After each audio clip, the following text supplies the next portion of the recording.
of the traffic was these peer-to-peer protocols. And they definitely have evolved from in the last 2 years and have gone more encrypted. So what you had as a more clear text protocol, as a protocol which you could identify, now stuff is getting encrypted. And the same is also the story with a lot of botnets. We used to see ICQ or IM connections to control these botnet machines which the attackers had compromised. And now even the bots have started using encrypted communication.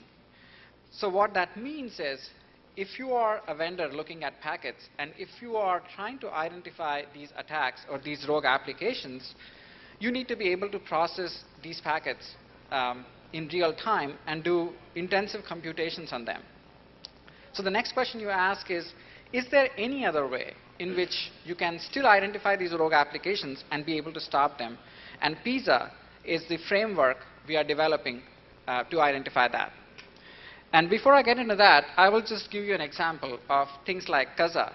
So what you see on the slide is you're having a Kazaa upload from one client to the other.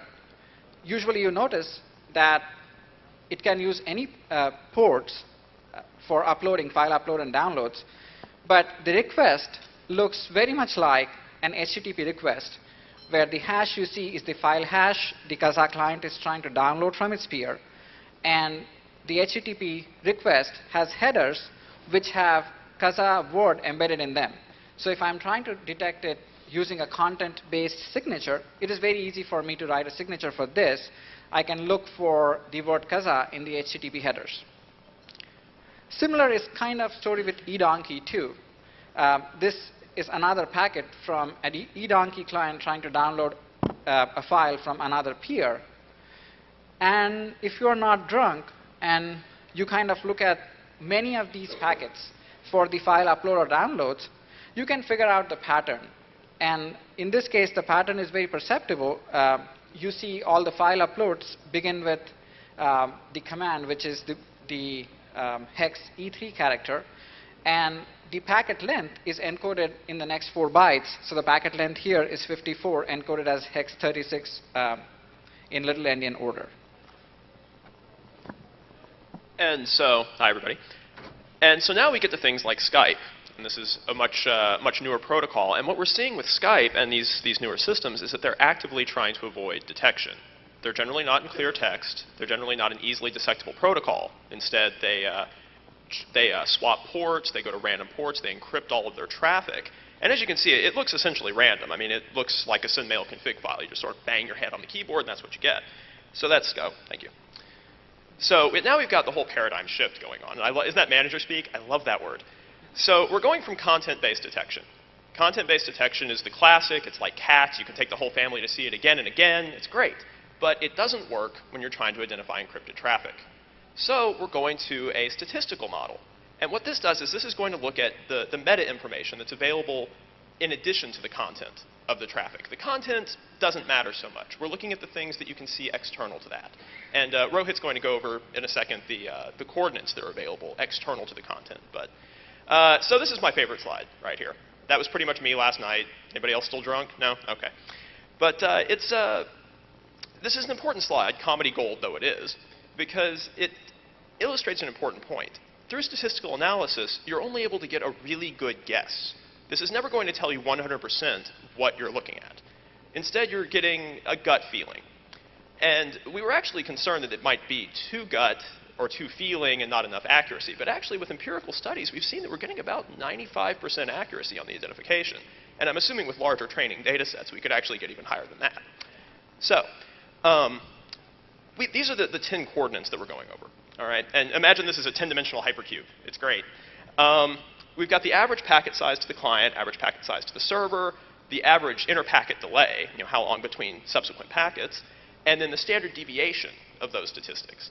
And then we also have the traffic difference between the server and client. So you can see how balanced the communication is, who's talking more, who's talking less, that sort of thing.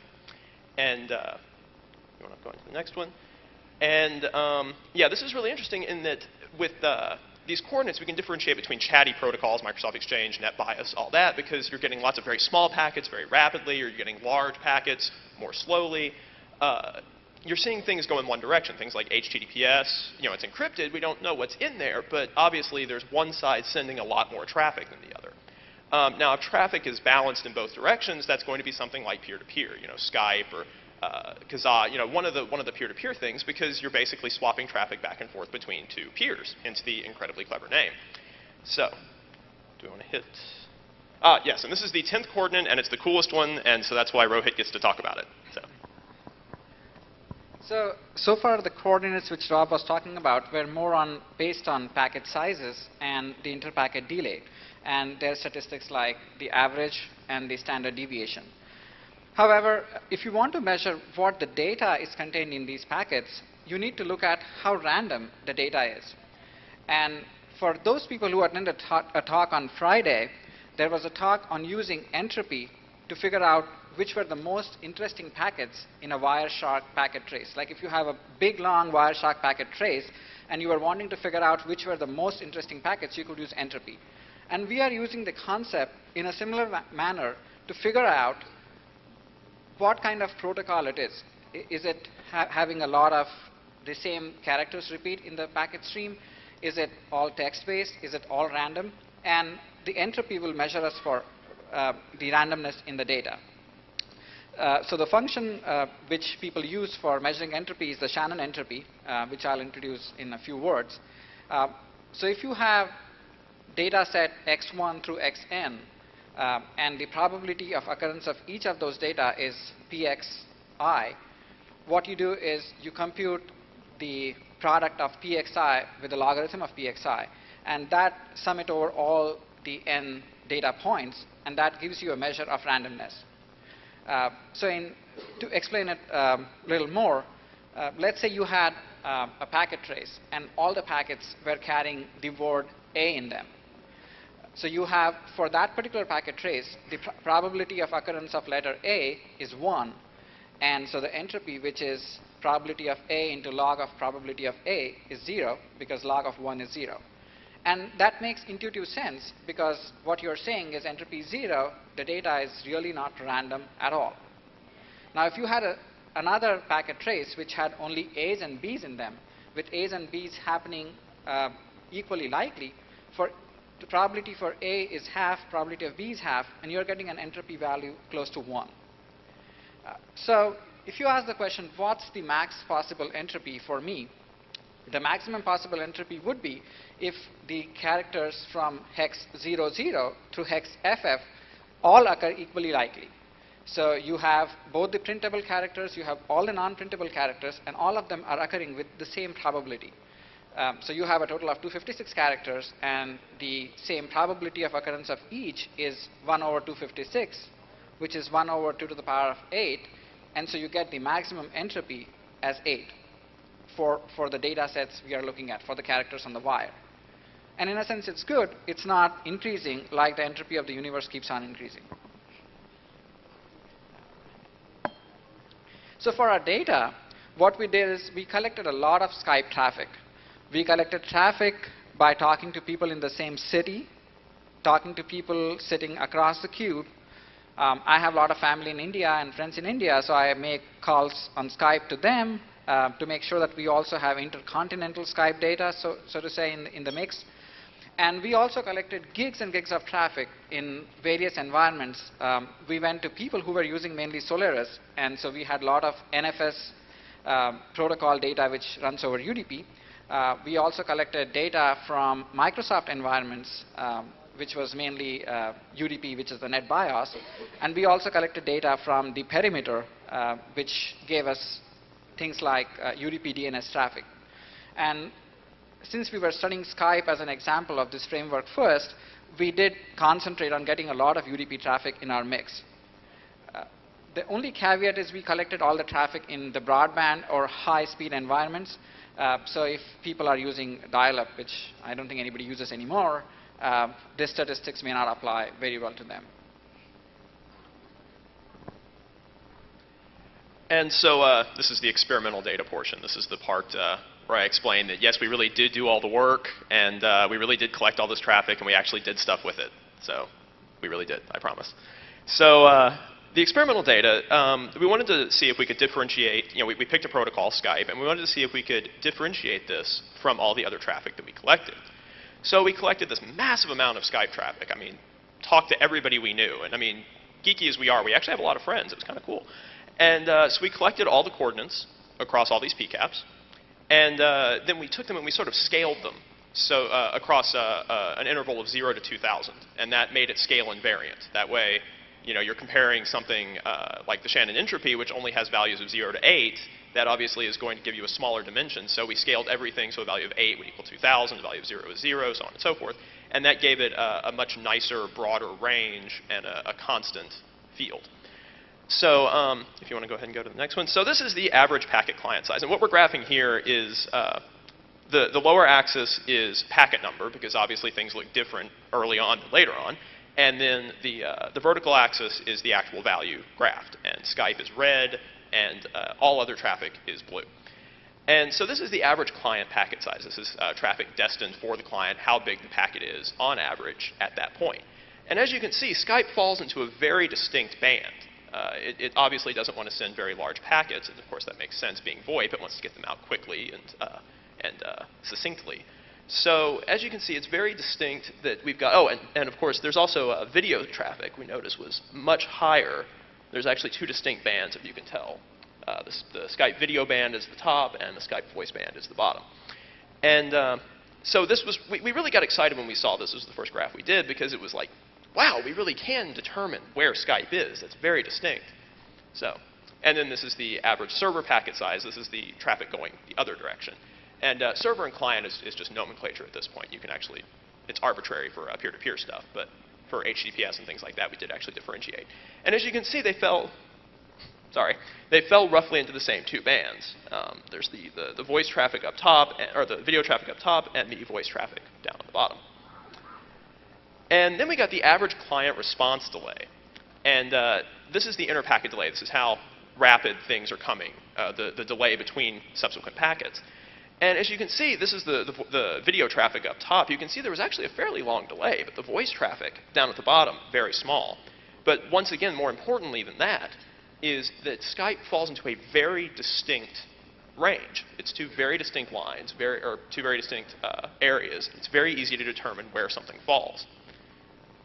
So, and then the average server packet delay, it's the same thing going the opposite direction. You'll note that it's once again falling into a very distinct range. It's very easy to spot where that is in the graph. And it's not just Skype. We actually did this with several protocols. Skype is just the most interesting at this point. But all protocols tended to fall into roughly the same, roughly their own little area. And then finally, the favorite coordinate of all. Rohit and I fought about who was going to talk about Shannon entropy more. This is how random the traffic is. And as you can see, Skype is, can you see the little red dots up there? It's smack up against the top. It's very, very random. And that's true because, obviously, it's encrypted, and good encryption is supposed to be indistinguishable from perfectly random data, and it is. And also, the NetBSD random number generator, we tested it, also pretty good. All the other traffic is less and less random. Yeah, the stuff at the very bottom is actually really interesting. We were wondering what that was. We were looking at the PCAPs, and those were things like AAAA and XXXXX and 909090, and obviously, exploit buffer overflow traffic. And so we're actually looking at this as well as trying to find exploit traffic. This could be very valuable in that sort of situation as well, finding new exploits, finding new buffer overflows, that sort of thing. But the entropy is what really differentiates Skype in this case, or encrypted protocols in general. Also, as an interesting side note, that stuff right about 1,000, those were mostly web pages and things like that. And that actually works out to be about the entropy of the English language. So just, for all you linguistics nerds out there, that's where it is. And finally, the traffic difference. Traffic difference is what tells us how much traffic is sent by one side versus the other. And as you can see, it's roughly linearly increasing with the voice traffic. The stuff up onto the upper left quadrant is all the video traffic. But the voice traffic is roughly linearly increasing, which makes sense because, one person talks and the other person talks and the other person talks. Obviously, this was not anything with my ex-girlfriend because generally all I say is, yes, dear, and I'm sorry. And I didn't know that, sorry. And so this was all conversations with people who let me talk. And it was great. And it really indicates that this is a very peer-to-peer application. It's not a simple server-client type of thing. And so it's really another useful coordinate in determining exactly what sort of protocol you're looking at.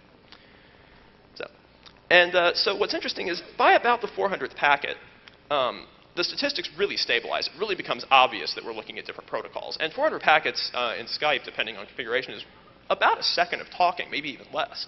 So that's really useful. We can tell within a second or two, that's Skype traffic. If you want to rate limit that, that's what you can do. So unless you're doing something very, very quick and just saying, hey, and then hanging up, doesn't do any good.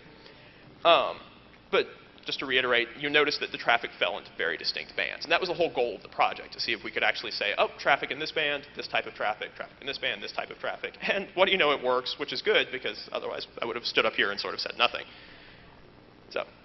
So finally, we scaled those coordinates, like I said, and that's very important to remove. There's actually, it's actually what we do is calculate the Malha-Novus distance. And that's important to do scale. It's important for that to be scale invariant.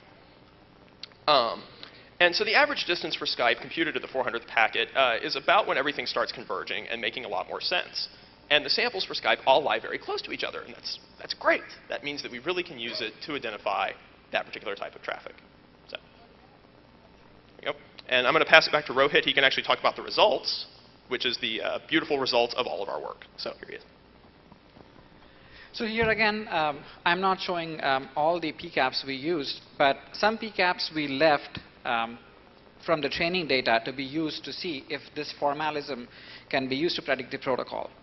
And here what we have is a NetBIOS protocol, and the PCAP is for the NetBIOS protocol, which we know. So as Rob talked about, it's a 10-dimensional space, and this PCAP basically is a point in that 10-dimensional space. And what we are computing actually is how far this point, which represents the PCAP, lies from the Skype cluster and lies from how far is it from all other clusters of traffic which we know of. And so as you can see, what is written output is the distance of this point from all other protocol clusters. And clearly, as you can see, that the best guess we can make, because this is nearest to the NetBIOS cluster. And if we were to make a second guess, if the distance was really not obvious, our next best case would have been the NTP traffic. Now, one question one may ask is, why use this formalism for detecting protocols like NetBIOS, which are distinct with their port numbers? So 137 is a distinct port. We all know it's a NetBIOS traffic. But one application which we thought this could be used again is, if tomorrow a new malware comes out and the malware starts using port 137 for its communications, and if we are observing these statistics on the wire, we can immediately figure out saying, hey, these packets which the malware is using, although it's port 137, really don't look like what NetBIOS traffic which we have trained with. So you can identify malicious, anomalous traffic using the same formalism. And again, this was a PCAP, which we did not use for our training set to figure out if the thing really worked. And as you can see, again, for this PCAP, which is a point in the 10-dimensional space, we computed its distance from all the other traffic which we had trained with. And our best guess, again, was Skype, which the packet trace was for, because the distance was least between this point, this PCAP, and the Skype center. So again, basically confirming to us that this kind of methodology will work for detecting traffic. And what we are planning to do in the future, so right now what we did was, although we scaled all the coordinates were scaled to a maximum of 2,000. So like one coordinate was not weighed much more over the other. So what we are planning to do is to do a weighted scaling of the coordinates.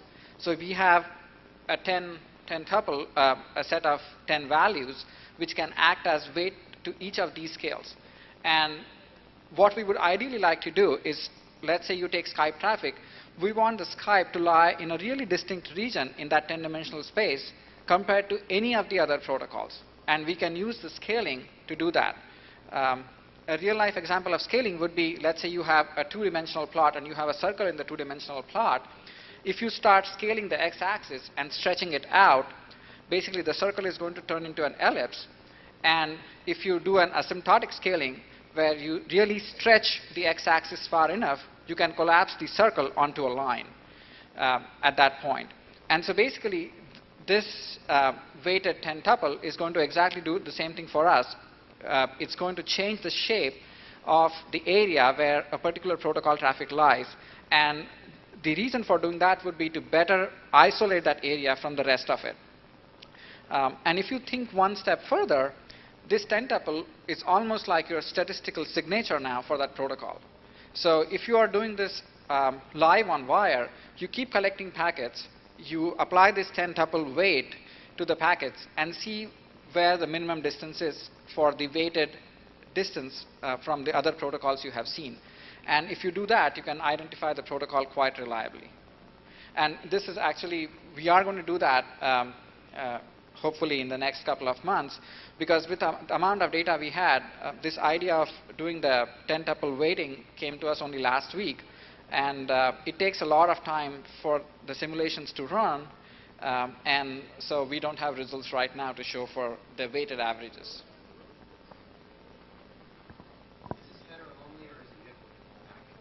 You're looking at the whole packet. Well, No. I mean, it may work for some part of, for some coordinates, but not for the entropy.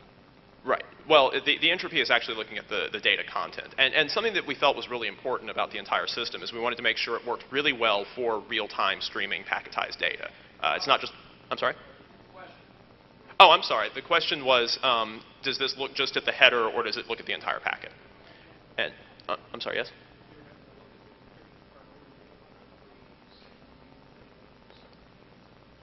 I'm sorry, could you, I'm not quite sure what you're asking.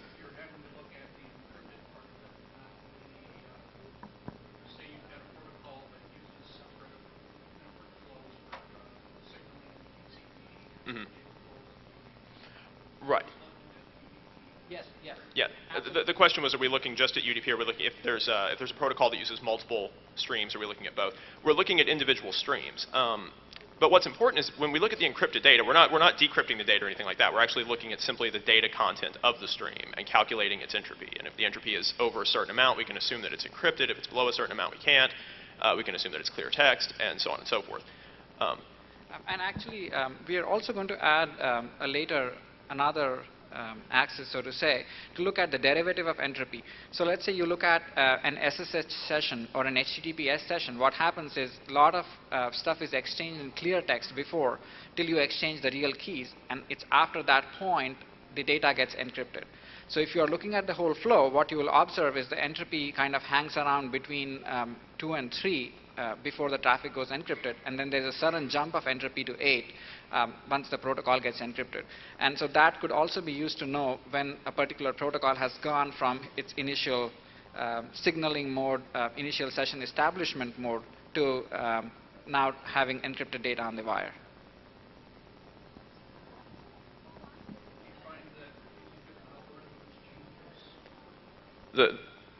He wanted to know if using different algorithms changes. Yeah, we actually picked these coordinates because they gave such very distinct results. There were other coordinates that we looked at and other distance calculation formulas that we looked at, and they gave much more cluttered results. And plus, we had to stop at 10 because Rohit was tired of me taking off my shoes to keep track of everything. But we're very pleased with how this works out, and this does give very, very strong, very definite, very distinct results for differing protocols. So, yeah, I'm sorry, back there.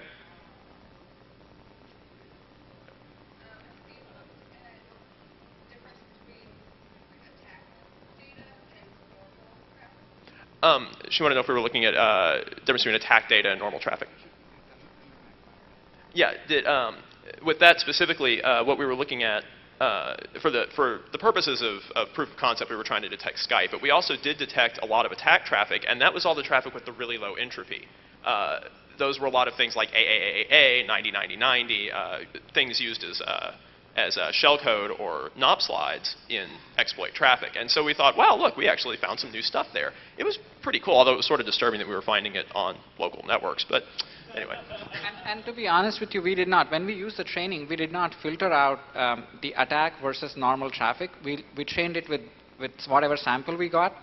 And what happens usually is that if you have attack traffic which has a different coordinate for that sample, it's going to really lie out of band for that traffic, and so it will not affect the calculations much, because that's like one exception from hundreds of normal packets. So you are not going to deviate the average or deviate the standard deviation value that much.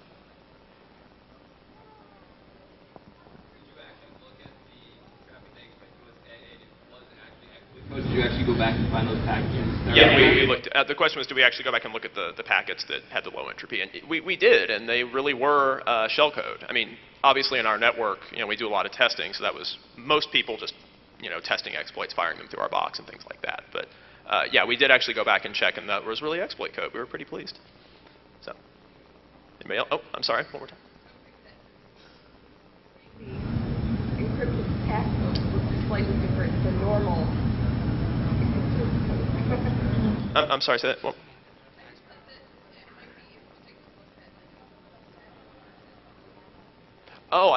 so encrypted attacks versus, that's true. We did not take into account that some of the Skype traffic could be attack traffic, although all the traffic that we sent was generated by us, so we could guarantee it was non-attack.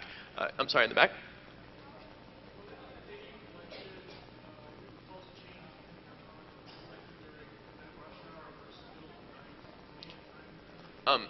He asked if it was different depending on time of day that it was collected. Yeah, it was actually very different. There was a lot more background static, obviously, during the day. We did try to collect it from all over the world, from Asia, taking into account time differences. It's day there, it's night here. And we did see some very distinct patterns there, and that's all part of the training set, so that the formalism does take care of that and does take that into account. So, anybody else? Anybody else? Yes, sir?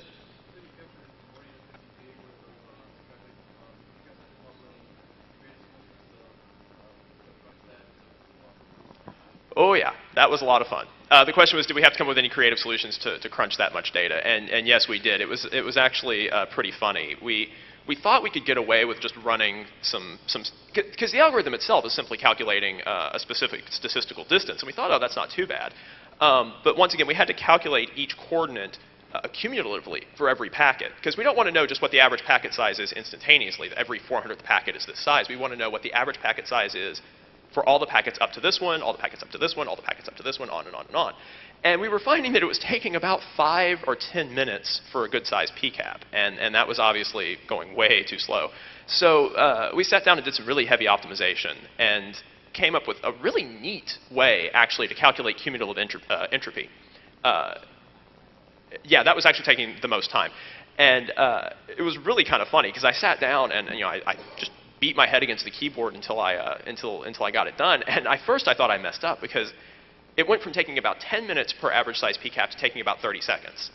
And I figured I just messed something up, because generally when I touch anything it breaks. So I was really quite pleased that it wasn't broken. So we had to get pretty creative. Yeah. Oh, just one second. In a couple of months, we will release this code out so that you can take a look at it and train your sets too. Yeah, still going through legal, can we release it, blah, blah, blah. So, I'm sorry, do you have a question? Yeah. I'm not really from this world, so I'll ask you maybe a novice question, but has anyone tried to bypass this by doing standardized packets, that the packets are all timed equally, the packets are all the same size, and even though it's encrypted, so it's relatively useless, or I'm sorry, relatively random, if there is no data being sent to that time, continually sends an encrypted packet of just nothing data? Has anybody tried things of that nature? He wanted to know if anybody's tried to bypass this by specially crafting data. Nobody. This is still really just in-house. Nobody's tried to break it just yet. And one of the goals is to try and find legitimate traffic that may just be subject to policy controls. So we're expecting that people using the normal Skype client or the normal Gizmo client or whatever are going to be using that normal protocol. When using this to detect attack traffic, we don't really know yet. We don't know if it's going to be easily bypassable, but I don't really think so. I think it's because it's testing so many factors, you'd have to really craft your traffic to get around it. So, Dustin? Oh. The question was, did we look at any malware or rootkit traffic?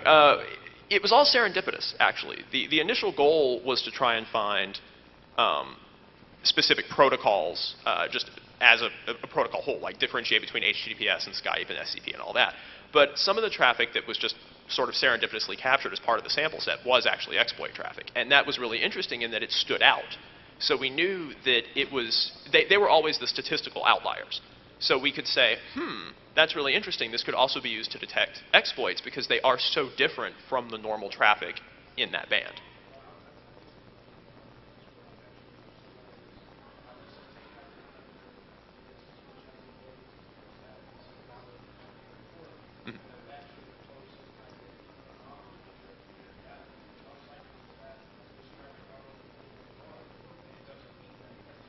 Mm-hmm. Yeah. He wanted to know if these things actually showed up, and it does actually.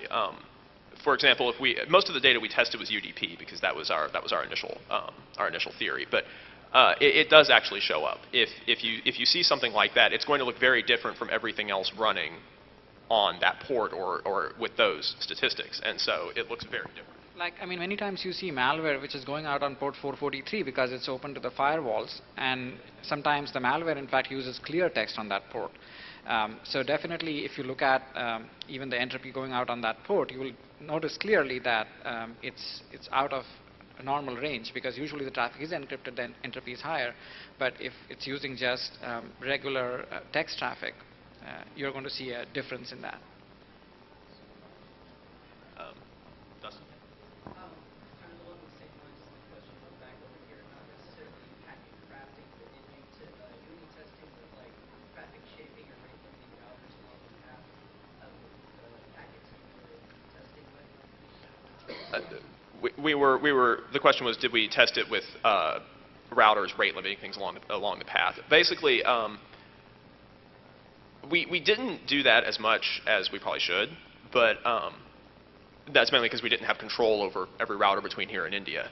We're working on it, so my other box is your box. But anyway, no, we didn't test that as much, but that's a safe bet in that any routers interfering in the interim are going to skew everything anyway. So Skype would fail to work. I mean, if you have a router that's rate limiting Skype already, then it's not going to be Skype traffic anymore. It's going to sound like Verizon at that point. So. And actually, to be honest, there is not any solution right now out there which can identify Skype. So that's the reason Skype was chosen, because nobody can identify and rate limit Skype at this point of time. Well, nobody but us, because we're that cool. So, yes, sir? Differing protocols for the same encryption. Can we identify those? Yes, because now all encrypted data, if it's good encryption, is going to have a very, very high entropy rate. But it's looking like we did have a lot of Cisco VPN traffic in the background. And that stood out very distinctly because with most VPN traffic, you're not getting a very constant stream. You're getting, I'm typing something and it sends something out, and then there's a long delay, and then something comes back. Lots of small traffic, lots of big traffic. There's a large mix. But So yeah, that does differentiate very well along the other 9 axes. So, anybody else? Oh, sorry. How big were the training sizes for each protocol? We had in total about 50, 60 gigs of traffic total. Probably about between 5 and 10 gigs for each protocol.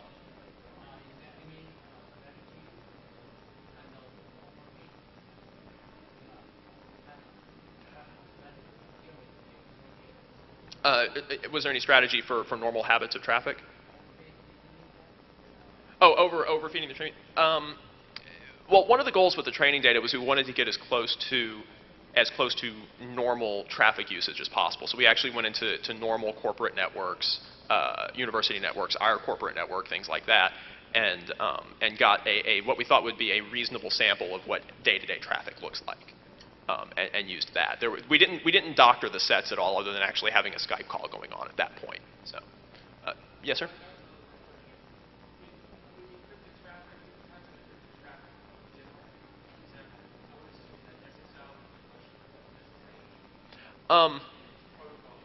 Right.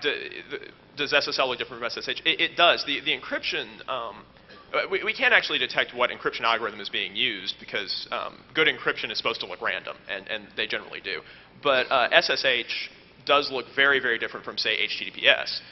They both have a very high entropy score, but HTTPS has a much larger traffic difference coordinate, a much larger average packet size, whereas things like SSH, very small packet sizes because they're sending keystrokes.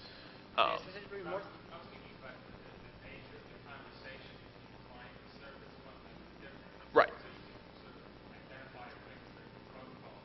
Yes, that's exactly what the framework does. It's identifying each individual protocol by all these coordinates. Yes, sir.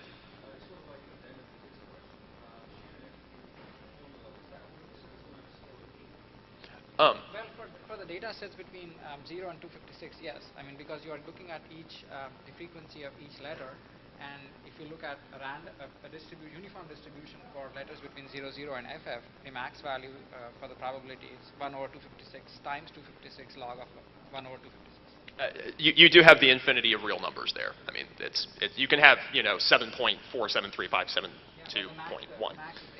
Yeah, but the max is 8.0. So, yes, sir. So HTTPS looks different from SSH or something like that.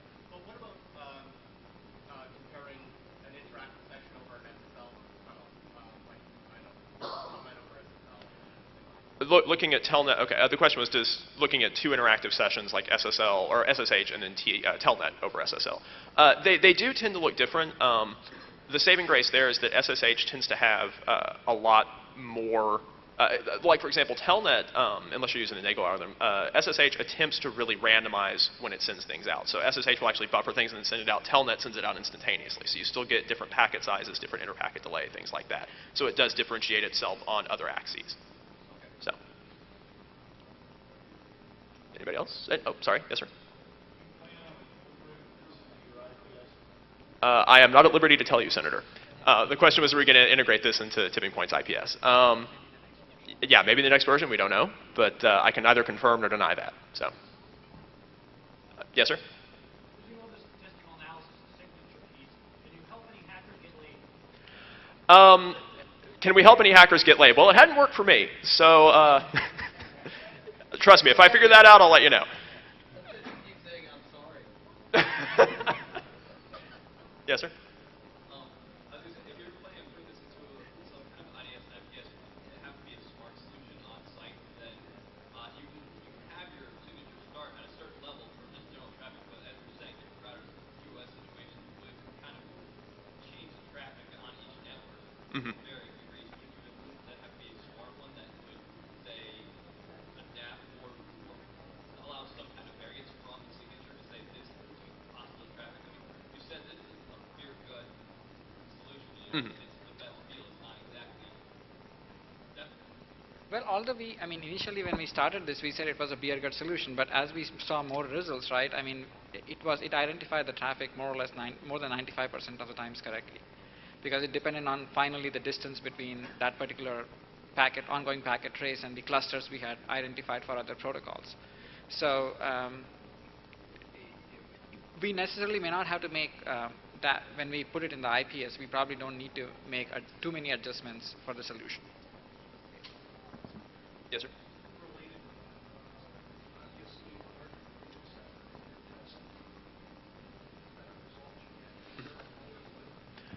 The question was there a lower limit to the data set before we started getting meaningful results?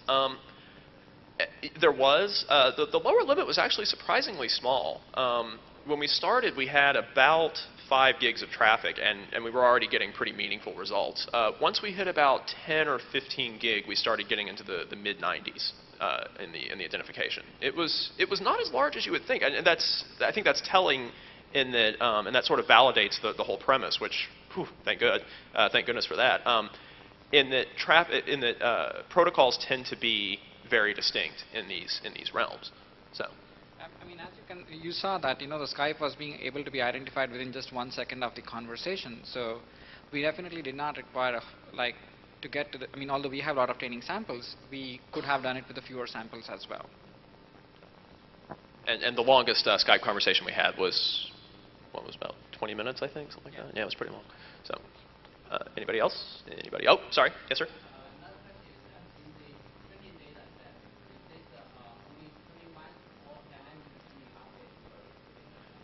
This was continually updated. We would add new traffic on a daily basis and retrain, and we made sure to store it in such a way that the traffic is never static. It's new data updates the old statistics as well. So it's not a log file system. It's a normal file system sort of analogy. So. How do we know how that traffic is that? We intentionally looked for that kind of traffic, and we would make a Skype call, or we would do an SSH session, or something like that, and we would grab that traffic. Because that is one thing this system does need, is it does need a large training set to get the average to compare it with. So, anybody else? What kind of resources does it require? Are you talking? Yeah. The process 100 meg circuit, I'm not really sure. The proof of concept is written in Python, which is great because the main file was pisa.py, so you had pisa pi. It was hilarious. Comedy gold. But in Python, running against fairly large traffic, grabbed in real time and PCAPs, we were processing a 100 meg PCAP in about 10 seconds. And I would think that if we actually rewrote this in something other than Python, it would be considerably faster. So were you just taking a slice of result? we're real-time updating it. It's every time we get a packet in, we recalculate the statistic set for the whole stream. So, yes, sir. Of the spin parameters that you use and measure, did you find some have a greater influence on the results than others? Yeah, actually, it depends on the kind of traffic you're looking at. I mean, obviously, in some cases, like if you're looking at chatty protocols, right, which are sending small packets quickly, you're going to have the average packet size there would probably play a more predominant role.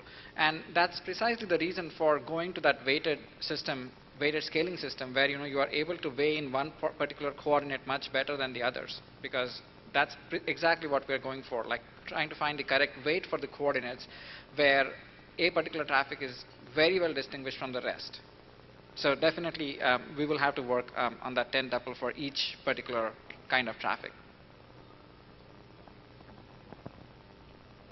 Anybody else? Anybody else? Thank you. Going once? Going twice? Bueller? No? Okay. Thank you. So, thank you.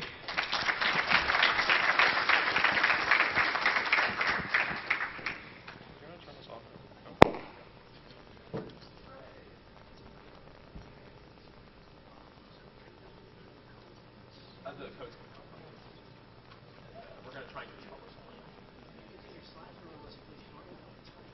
Yeah, that's fine.